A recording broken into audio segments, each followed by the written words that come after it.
Hey, Mark. Shout out to you, bro. Let's go! 0-3, baby! See, that's what I'm talking about, bro. I'm talking about.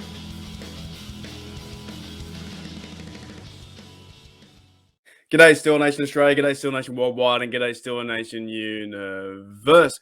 Welcome, guys, to another episode of the Ironcast. And today, yes, I am not live. I am, I'm trying a few things out. Do I go live and how many people actually come into the chat? The last few weeks, the trailer has been much more successful than the actual, video itself, right? So today we are doing a 30-minute podcast about the Steelers, Pittsburgh Steelers. And as you can tell by the title, I'm going to get into something really, really shortly. And talking about our team, talking about live football, everything in general, right? Whatever comes to my head, I've got a few notes written down, but it's only me today doing the Ironcast. I couldn't secure a guest. I'm trying to get some. I might have somebody from an international guest as well in the next few weeks, and I also might have another guest that's very similar to Troy Polalamu, number 43. So I'm working on a few things there. So this won't go away. The Ironcast, I'm going to keep doing it. Like the title suggests, I'm black and gold till I'm dead and cold. Now, I've been getting into a little bit of in the mischievous business. If you guys follow some other podcasts, and I won't say who they are, or some other Steeler channels, you might see my name running around there, Steelers Nation Australia. And I've been getting myself into a bit of mischievous business. However, it's all based on fact, right? The reason why I am talking about the Pittsburgh Steelers today and the title, I am black and gold till I'm dead and cold, is some of these channels has been promoting that the Steelers are black and yellow. Now, I put my hand up and say, yes, I thought at the start when I was little, 2004, 2005, starting to learn the game, black and yellow, I thought that. And the Wiz Khalifa song's out there, and you're like, yeah, Wiz Khalifa, it's a great song. I don't mind that song at all. But that doesn't change the fact that the Steelers are black and gold, 100%. That is factual, all right? And I'm going to show you some sources and some evidence how that is backed up due to the Pittsburgh history and the Pittsburgh, their flag, and just the origin of the Pittsburgh city itself, and the NHL team, the Pirates, and the Pittsburgh Steelers. They all have the same colors, which is black and gold, like I'm wearing today. And it's a bit cold here in Australia, so that's kind of irked me, man, because this one YouTube channel is offering a debate. And right now, if you think it's black and yellow, I don't care. It is not black and yellow. There is no debate. It is black and gold, 100%. All right. So let me show you before I start the podcast. Actually, we've already started the podcast. This is all it. This is part of it, right? It's part of me rambling, part of me, running on about nothing. But I am super passionate about this because the Steelers have been black and gold since 1933, right?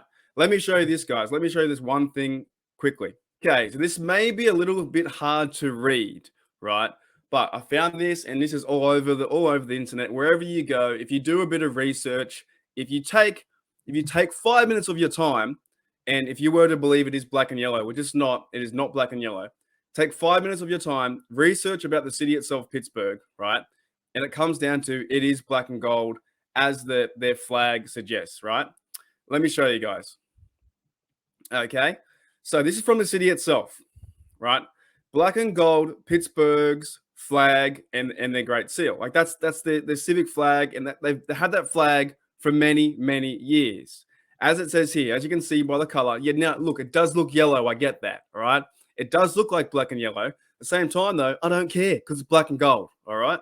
Pittsburgh is defined by many things, as they say, from the city of Pittsburgh's website, right? Most notable colors, black and gold. The only city in the nation where all of its professional sports teams share the same colors. Their history runs much deeper than athletics, right? In 1816, which is a bajillion years ago, right, when Pittsburgh was officially chartered as a city, an effort began to formalize the colors that had been unofficial since 1758, right? So we are going back a long, long way. Now, the official standard was adopted based on Sir William Pitt's family coat of arms. This is the source of the Pittsburgh's black and gold colors. So the coat of arms, Sir William Pitt's, there you can see the civic flag is based on black and gold. Now, I don't know where you guys anyone else can say that it's black and yellow. I do not accept that at all. Now, they're going to say, our original hockey team, the Pittsburgh Pirates, were the first sports team to adopt the colors in 1925, and then the Pittsburgh Steelers adopted the colors again in 1933, right? Including the city's Great Seal. In 1948, the Pirates would then would change from their colors from red to white to blue to black, right? And then finally gold again. And the same thing with the Pittsburgh Penguins would adopt the colors at the beginning of their season in 1980. Okay, so the whole of Pittsburgh is black and gold. What more do you want? What more do you want? Okay, if I see any comments in there saying it's black and yellow, man, please. I know it's not a massive debate about, it's not political. It's not, should you put pineapple on pizza? It's, to me, though, it is to do with our history and law. And if you're a Steeler fan like me, a mad Steeler fan, black and gold till I'm dead and cold, until I fall over and I have the terrible towel. I'm taking that with the dirt to me, mate. Taking that terrible towel to my grave, the one that I love and treasure. I'm taking that. I'll be like one of the, was it Tutankhamun, the King Tut, who they put all their stuff in the Egyptian tombs, mate. They put all their pride, their possessions all into their tomb, and they went to the afterlife. I am taking the one thing I know I'm taking, right? Besides the body itself, I am taking my terrible towel, and it is black and gold. Okay, I feel like I've addressed that. It's from the Pittsburgh city itself, from the coat of arms from Sir William Pitt, who discovered the city. What more do you want? Are you gonna argue with Sir William Pitt, or are you gonna take on Wiz Khalifa?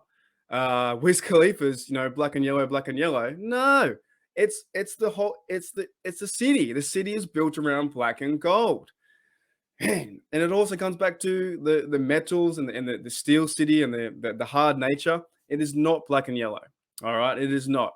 So I wanted to address that because I have been you might have seen my channel name in some other videos from other podcasters, if you can call them that, talking about or giving the fans the option of the black and yellow, and there is no option. I won't even give you the option because it doesn't need to be said. Okay, let's go into some other.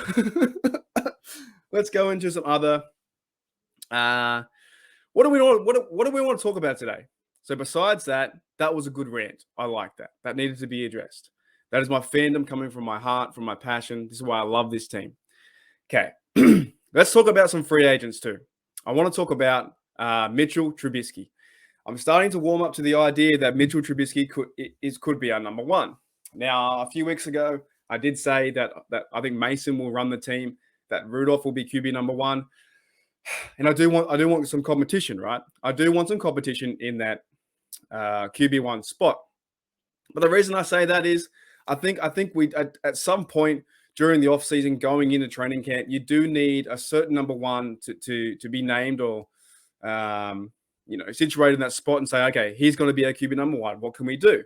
So if that is going to be Trubisky, I still want to see competition with Rudolph and Haskins, but I'm not right now comfortable to say Mitchburg.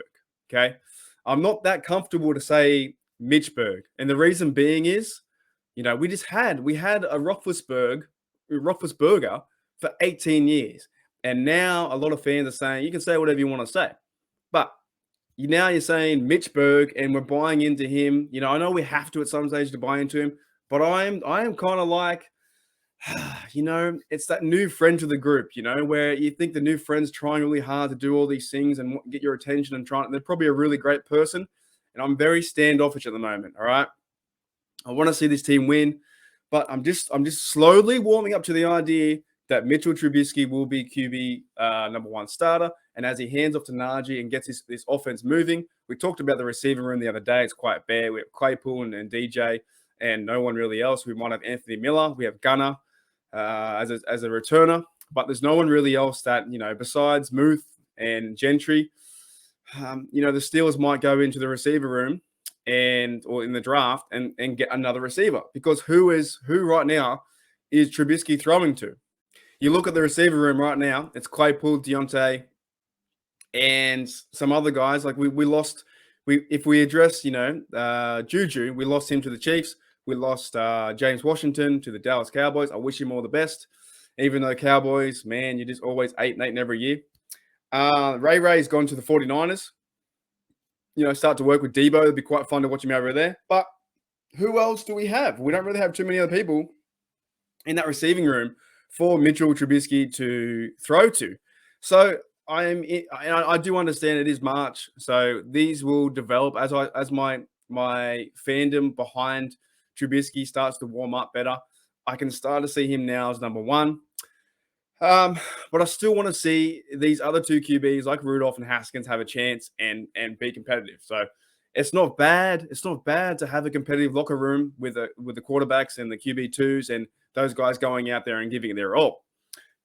What's bad is the Steelers just giving Trubisky the number one job straight away and him expecting to be number one and not earning his position there. So yeah, I still hope that we can do something this year in the 2022 season. But right now, I'm not calling Trubisky Mitch Berg, or I'm not calling him the next franchise guy. And I think a lot of you guys feel the same way that I do. He's not the mega superstar like a Mahomes, like a Josh Allen, but he is certainly an upgrade over Rudolph and will provide that competition in the locker room.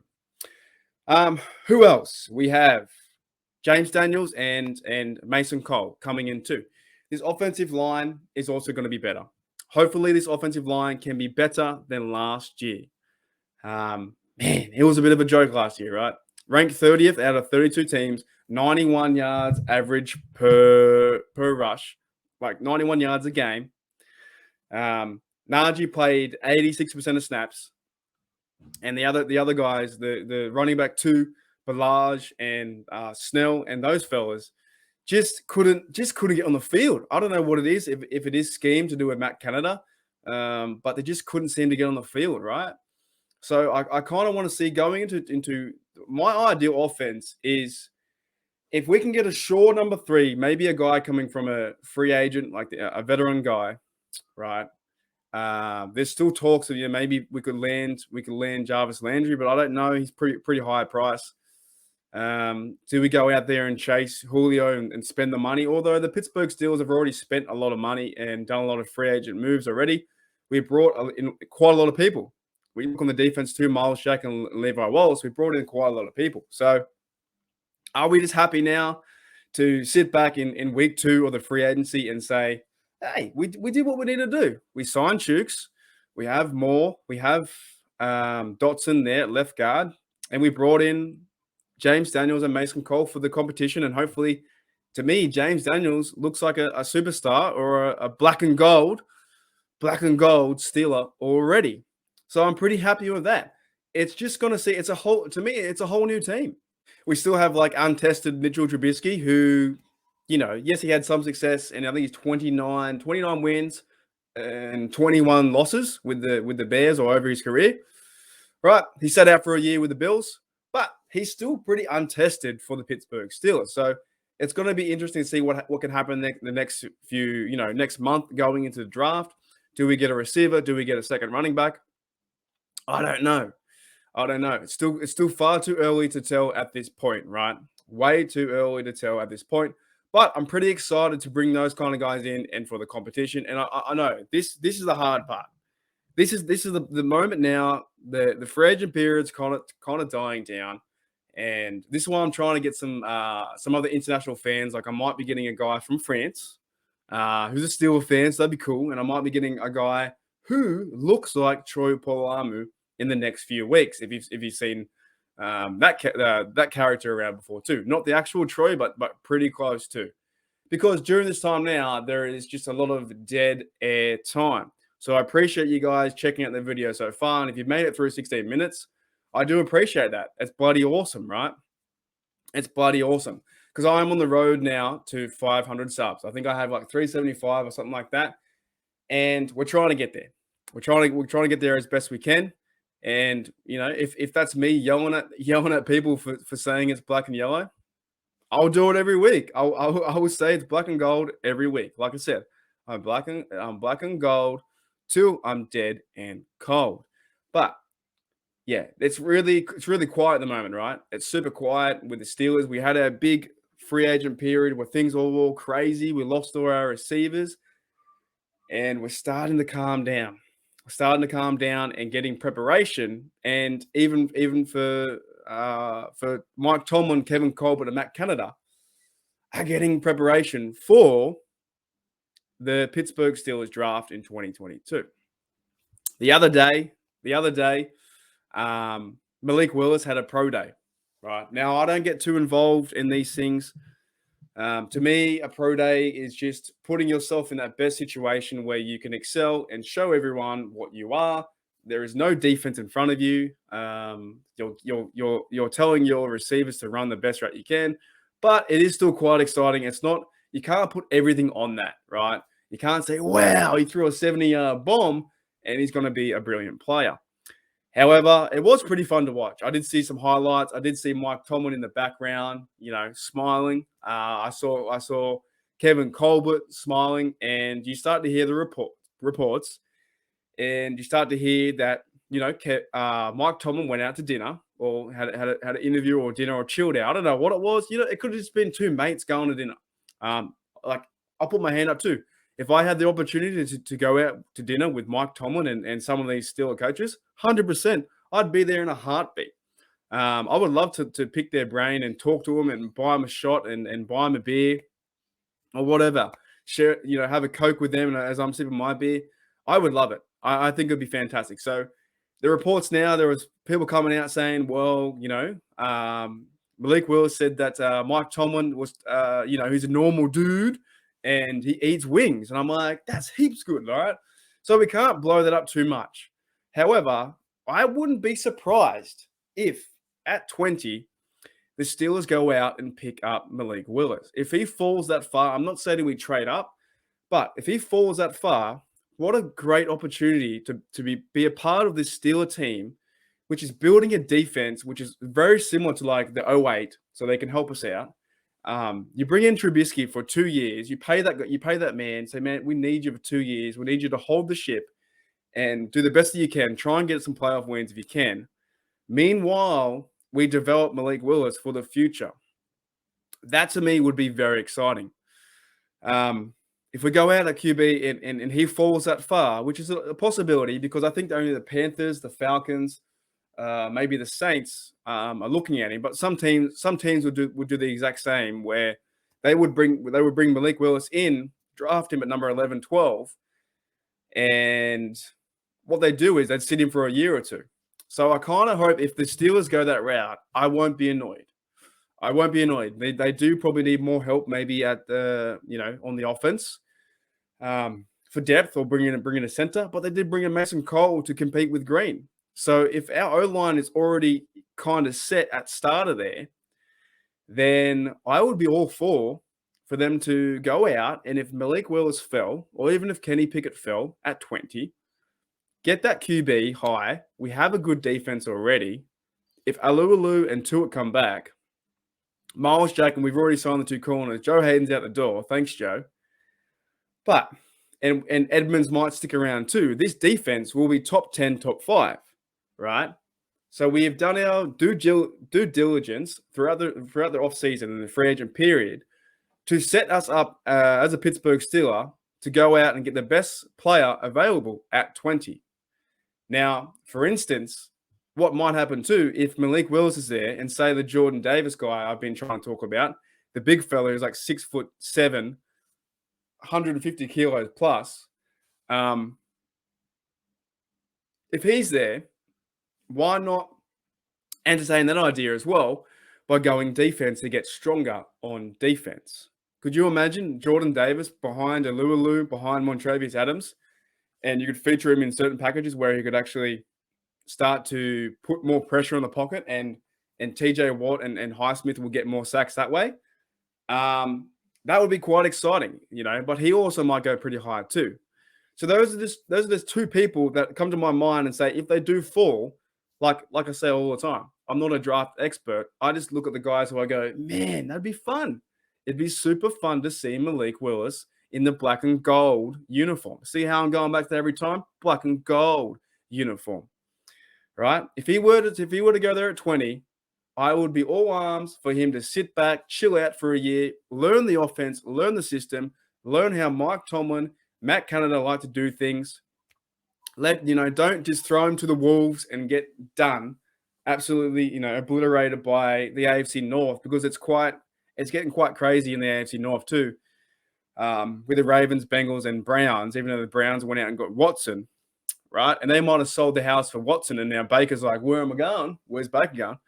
But it would be exciting to let him learn the system, and then going into 2023 or 2024, right, when hopefully, the Steelers are on not in the rebuild mode. I don't believe in rebuild, but they're going up. Then you can start to put him into games, or do what they're kind of doing with Trey Lance. How he kind of comes, sparingly into games and plays here and there and gets involved in the offense. The guy is a character. He's got a massive arm, like we saw, 70-yard bomb. He's going out to dinner with Mike Tomlin, so it's got to mean something, right? It can't not mean nothing. It has to mean something. Man, I would be either that, or if we go and get like a crazy receiver, or we get like a lockdown corner.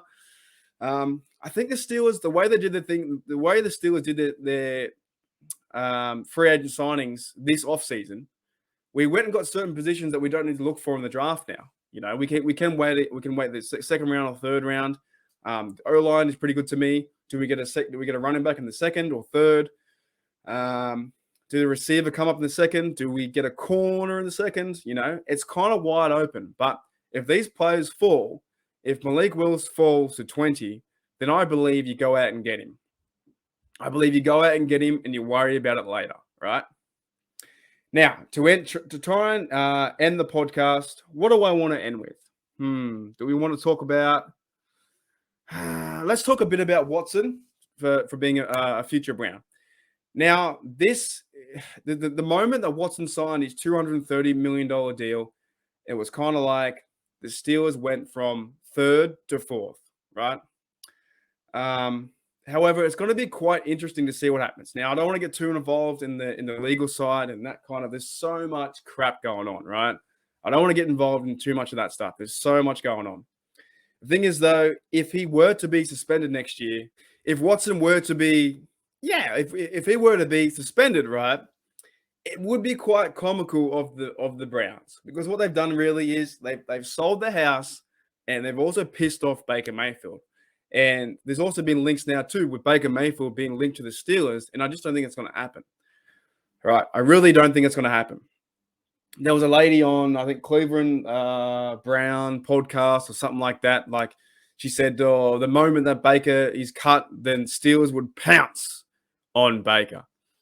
Now, I made a short video about that, and I pretty much said, it's not going to happen. So what the Browns have done in the AFC North is quite risky. So I would have been happy if Watson came, if he was a Steeler for us too, because he's a franchise guy, right? Like 100%. But there is a lot of baggage. There's quite a lot of baggage with Watson and his 22 civil suits that it's going through. So I believe in fact, and I believe in truth, and I believe in law. So out of those three things, if he is found that he is guilty, then yes, send the house at him. He needs to be held accountable. But if he's not found guilty, and he's just goes through the process, and Deshaun Watson is a free man, I guess, right? Still a harrowing experience on all parts, from the ladies and his part and all over the shop, right? It's a hard experience to go through. But that to me would say there's a certain point where you just have to leave it, right? Big Ben got the stigma throughout his whole career with the accusations of what happened to him. Now, look how far away I am removed from the situation. I live in Australia. I'm about 14, 16 hours in front. So I can't really comment on that, right? And I don't really want to. I'm kind of sick of hearing that those slander against Ben. If it's true or not true, I'm kind of sick of hearing it. So if, for instance, if Watson with the Browns, he gets off, goes through the process, and everything's fine, right? Found not guilty, then all you need to do is just judge the man by the character of that who he is and by the player. So we'll see what happens. But the Browns did send the house. They send the house on him. And if it goes the other way, this could be one of the biggest bungles for the Browns in their history. They pissed off Baker. And if they go the way of Watson, if he goes down the other side of the coin, right, the bad side, then the Browns are left high and dry. They have no first round picks for the first few years. And it's it's like, I hope it doesn't happen because I don't want to see anyone under that stress. But we'll shortly see how this develops with Watson. All right, guys, to kind of wind down and end the podcast, the Ironcast, best I can, let's bring it back to the Steelers black and gold. There is one more player that I want to talk about. I think that's going to change the bit of the atmosphere within Steeler Nation. And that to me is probably the best signing. If you were to ask me, if you were to write in the comments before this, or, if it was a live chat, hey, Mark, who's the best signing you think the Steelers had in this offseason so far? To me, it is Miles Jack. On defense, I think he is the missing piece for this Steelers defense needed. I think with him shoring in the middle with Devin Bush is going to be quite exciting to watch and quite fun. So I'm excited to get around that. I'm excited, guys, to see where this team can develop and go. I believe adding him to the middle linebacker spot with Devin Bush now is top 10, top 5 defense. Brian Flores is the middle linebacker coach, and he's going to help out Highsmith. He's going to help out Buddy Johnson behind Miles Jack. He's going to help out Devin Bush get better. He's going to even help out TJ Watt, Defensive Player of the Year. So, yeah, I think this guy is going to bring that back, that steel attitude, that Steel City attitude, and that black and gold mentality. As I want to try and wrap it up, guys, 100%. I know you guys are still fans. I know I have a lot of other fans from other teams coming in, but I want to see and hear your passion. No matter who it is, if it's the Steelers black and gold, if it's another team, if it's the NBA, if it's your own passion for your own life, and you just want to go out there and have a dig, right? For me, I try and do things best I can at 100% level, no matter what, right? I'm going into another competition coming up very soon. As I play like pickleball, it's like mini tennis. And you guys might, it's a little bit funny, right? It's only there, it's whatever. But to me, I go in with the mindset that I want to win. That I want to win 110%, no matter what. There is no holds bar. Okay, it is a very social game, and it can be a very like back and forth. Like it's like they call them dinks, like kind of like motion. Like you get a bit of rhythm.